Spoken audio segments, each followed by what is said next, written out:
స్తోత్రమేసయ్యా. ప్రియమైన దేవుని బిడ్డలారా, క్రీస్తు నామములో మీ అందరికీ సమాధానం కలుగును గాక.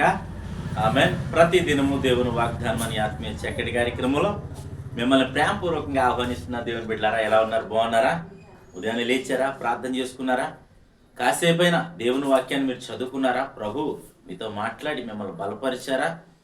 మరి గొప్ప దేవుడు, బలపరిచే దేవుడు, విడిపించే దేవుడు, మరి సజీవుడైన యేసు క్రీస్తు గనక ప్రియమైన దేవుని బిడ్డలారా, ప్రతి ఒక్కరూ ఆయనకి దగ్గరగా జీవించడానికి, ఆయనతో నడవడానికి మీరందరూ ప్రయత్నించాలని మీకు తెలియచేస్తూ, ప్రతి దినము దేవుని వాగ్దానం అని ఆత్మీయ చక్కటి కార్యక్రమంలో వాగ్దానాన్ని చదువుతున్నాను. ఇర్మియా గ్రంథము 31వ అధ్యాయము 3వ వచనం. చాలా కాలం క్రిందట యెహోవా నాకు ప్రత్యక్షమై ఇట్లనెను, శాశ్వతమైన ప్రేమతో నేను నిన్ను ప్రేమించుచున్నాను గనుక విడువక నీ ఎడల కృప చూపుచున్నాను. దేవునికి స్తోత్రం. హల్లెలూయా. చక్కటి వాగ్దానం ద్వారా ప్రభు మనతో మాట్లాడుతున్నాడు.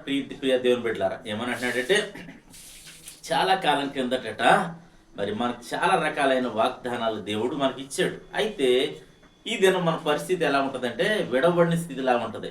అయితే మనం ఏమనుకుంటామంటే, మరి వాగ్దానాలన్నీ ఏమైపోయినాయి, నా పరిస్థితి విడవబడిన స్థితిలో ఉన్నాను అని నువ్వు అనుకుంటావు, నేను అనుకుంటాను. అయితే ఇక్కడ ఏమంటున్నాడంటే, శాశ్వతమైన ప్రేమతో మనల్నట ప్రేమిస్తున్నాడట, మనల్ని విడువడట. ఇంకేమంటాడంటే, మన ఎడల కృప చూపిస్తానని వాగ్దానం చేస్తున్నాడు కనుక, మరి కృపామయుడు, దయామయుడు, మరి మన ప్రభు అయిన యేసు క్రీస్తు చెంతను మరి మరి తొలగిపోకుండా ప్రతి ఒక్కరూ మరి విశ్వాసములో ముందుకు సాగాలని, ఆయన కృపలో వర్ధిల్లిపోవాలని మీకు తెలియచేస్తూ, ఏ సమస్యలు, ఏ ఇబ్బందులు ఉన్నా సరే దేవుడే మరి దానికి పరిష్కారం వేసే, దానికి జవాబు కనుక ప్రతి ఒక్కరూ జవాబు అయిన యేసు దగ్గరికి రావాలని మీకు తెలియచేస్తూ, దేవుడి మాటలు దీవించును గాక. ఆమెను. ప్రార్థన చేసుకుందాం. స్తోత్రము తండ్రి, వందనాలు యేసయ్యా.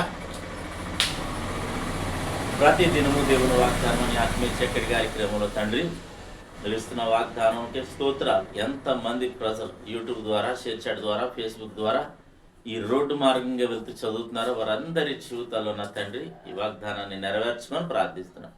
నీ కృపించమని ప్రార్థిస్తున్నాను, నీ దయించమని ప్రార్థిస్తున్నాను. ఈ దినం ప్రభువా, ఎవరన్నా రోగులుంటే స్వస్థపరచమని ప్రార్థిస్తున్నాను. ప్రభువా నా తండ్రి, నేను ఇచ్చిన వాగ్దానంలో ప్రభు నీ కృప, ప్రతి ఒక్కరిని నువ్వు ప్రేమించుచున్నావు కనుక నీ కృప ప్రతి ఒక్కరికి మీరు దయచేయమని ప్రార్థిస్తున్నాను, తోడై ఉండమని ప్రార్థిస్తున్నాను, మేలు చేయమని ప్రార్థిస్తున్నాను. ప్రభు వ్యాపారాల్లో, వ్యవసాయాల్లో, సమస్తంలో మీరు తోడై ఉండండి.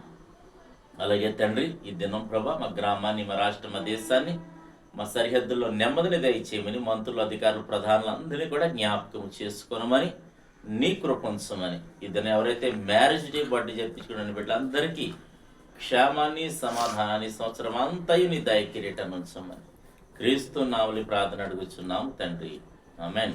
నేను నమ్ముతున్నాను ప్రియమైన దేవుని బిడ్డలారా, ప్రభు మనందరినీ బలపరిచారని నమ్ముతున్నాను, మీరు బలపడ్డారని నమ్ముతున్నాను. మరి ఈ దినం ఎవరైతే పెళ్లి రోజులు, పుట్టినరోజు జరిపి మీ అందరికీ క్రీస్తు నామములో నా యొక్క శుభాలు తెలియజేసిన దేవుడి కుటుంబాన్ని దీవించును గాక. ఆమేన్.